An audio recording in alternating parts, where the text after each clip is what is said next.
हैं इस वक्त नजीबुल हसनैन हमारे एंकर पर्सन है, माशाल्लाह स्पोर्ट्स को कवर करते हैं और उनके तासुरात ज़रा जान लेते हैं। नजीब मेरे भाई, सुबह सुबह आपको उठाया, जाहिर है कि आपने भी ये मैच देखने का कष्ट किया होगा। नींद आई कि नहीं आई नजीब को? मैं तो अभी इन सब चीज़ों को भुलाना चाह रहा था और मैं इसका तस्करा नहीं करना चाह रहा था, लेकिन सदफ़ अब्दुल जब्बार ने मजबूर किया कि इस पर बात की जाए। आपके तासुरात वैसे हैं क्या? मैं तो ये समझ रहा था, बासित भाई ने जब मुझे ये कहा था ना ऑनेर आके कि घबराना नहीं है, तो मुझे लग गया था पता कि आप कुछ गलत होने वाला है, क्योंकि पहले भी ऐसा हो चुका है। आपके तासुरात क्या हैं भाई? सबसे पहले तो अस्सलाम वालेकुम, गुड मॉर्निंग। बताइएगा मेरी आवाज़ आपको क्लियर आ रही है? जी, आवाज़ थोड़ी सी मैकेनिकल आ रही है, लेकिन ठीक है, आप बात करें। आप रोबोटिक साउंड कर रहे हैं, आवाज़ भी थोड़ी सी ब्रेक हो रही है। मेरी आवाज़ क्लियर आ रही है? बस गुजारा चलाएंगे, आप बात करें, हम देख रहे हैं क्या होता है। देखिए, इट्स अ शेमफुल परफॉर्मेंस। कल रात को भी मैं बार बार ये कह रहा था कि it's a dark day for Pakistan cricket. हमने बहुत सारे कमजोर टीमों से हम हारे हैं, लेकिन to be honest Pakistan T20 international खेलने वाली सबसे एक्सपीरियंस टीम है। 242 मैचेस कल मुकम्मल हुए पाकिस्तान के, और सिर्फ 29 मैचेस कल के मैच से पहले अमेरिका ने खेले थे। इस वर्ल्ड कप में सबसे इनएक्सपीरियंस साइड से आप इस बुरी तरह 2 बार हारे। आप मैच में भी हारे, फिर आप सुपर ओवर में भी हारे। तो ये बहुत ज्यादा शर्म की बात है। जो अभी सदर बात करी थी ना कि जैसे भी करके आपने 160 का टारगेट दे दिया था। जो इनएक्सपीरियंस साइड्स होती है ना, वो जब जीत के करीब पहुंचने लगती है तो पैनिक कर जाती है। उन्होंने थोड़ा पैनिक किया। आखिरी ओवर में 15 रन चाहिए थे। हारिस रऊफ को रन बचा सकते थे, वो उन्होंने जिस तरह से बॉल डाली अभी आपने सब एक्सप्लेन किया। दूसरा बाबर आजम की कप्तानी देखिए। अच्छा Najeeb, just give us a moment, हम आपको सुनना चाह रहे हैं, लेकिन देयर इज अ प्रॉब्लम, तो we want to sort this out. Najeeb भाई हमारे साथ एक बार फिर से आ चुके हैं, तो थोड़ा सा हम मिल के अपना गम गलत करते हैं। नजीब, आप कहाँ पर थे, वहीं से सिलसिला जोड़िएगा प्लीज़।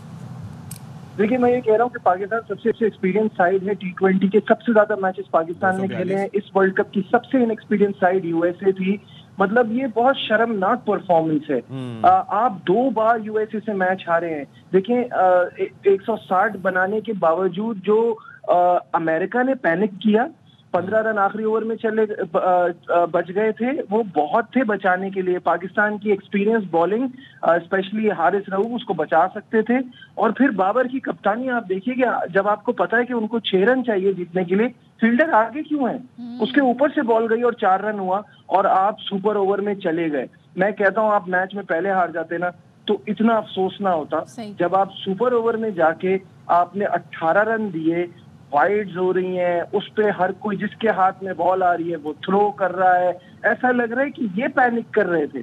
यूएसए वाज काम, उनको पता था उन्होंने क्या करना है। उनको ये पता था कि पाकिस्तान छोटी टीमों से इसी तरह से हारती है। मैं आपको बताऊं, काफी दिन से ये इंडिया के यूट्यूबर्स कह रहे थे कि इस ग्रुप में 3 टीमें हैं, एक से तो पाकिस्तान जरूर हारेगा। टू बी ऑनेस्ट मुझे लगता है ये फैमिली जॉय ट्रिप पे गए हैं। इन्होंने सबसे पहले शुरुआत यहाँ से नहीं हुई है, शुरुआत हुई है जो आपने टीम बनाई है। You went with 5 openers and then you expect कि आपका मिडिल ऑर्डर परफॉर्म करे। मिडिल ऑर्डर है कहाँ? अभी थोड़ी देर पहले आपने आगा सलमान का नाम लिया था, क्यों छोड़ के गए उसको? क्यों छोड़ के आप सारी आपकी सिलेक्शन जो है वो आपकी पीएसएल के बेस पे होती है। उसामा मीर को क्यों छोड़ के गए? शादाब अगर स्ट्रगल कर रहा है तो जरूरी है कि उसको हर मैच खिलाना है। नहीं, और दूसरा जमान और अब्बास आफरीदी को ले लें भाई, वो 2 भी तो प्लेयर्स हैं ना। किसका नाम लिया आपने? अब्बास आफरीदी ऑब्वियसली आप अब्बास आफरीदी को आपको मौका देना चाहिए। इतनी जबरदस्त परफॉर्मेंस, इतना जबरदस्त पीछे का रिकॉर्ड, आप उसको चांस नहीं दे रहे।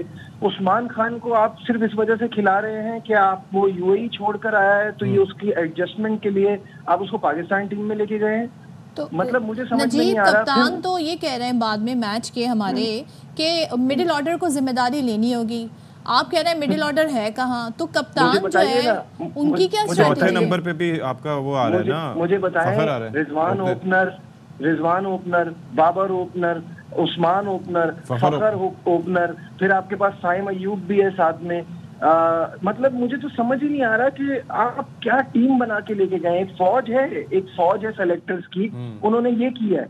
और उसके बाद आप मुझे बताइए, मैं कल भी ये बात कर रहा था, मैं बार बार ये एक बात मुझे समझ में नहीं आ रही, आपके यहाँ पॉलिसी कौन बनाता है? You were going to world cup और वो था अमेरिका और यूएसए ने। आपने पहले एक होम सीरीज न्यूजीलैंड से यहाँ रखी, फिर उसके बाद आप आयरलैंड चले गए, फिर उसके बाद आप इंग्लैंड चले गए। वो तमाम कंडीशन यूएसए और वेस्ट इंडीज से बिल्कुल मुख्तलिफ है। यहाँ आप पहुंचे, आप इतना लेट पहुंचे, आपने वार्म अप गेम्स नहीं खेले, आपके 2 प्रैक्टिस सेशन जो हैं वो बारिश की नजर हो गए, आप अपना इवेंट करते रहे, मीट एंड ग्रीट करते रहे। आपका मतलब ये जॉय ट्रिप पे गए, मैं आपको बता रहा हूँ इनसे। जी, काउबॉयज बन के घूम रहे थे आप। चले वो सब प्रमोशनल एक्टिविटीज, वो सारी चीजें, इट्स कमर्शियल स्पोर्ट, ये सब चलता है, मुझे इससे प्रॉब्लम नहीं है। आपका फोकस कहाँ है? अच्छा, मैं let's stay at the match जो कि उस वक्त हुआ।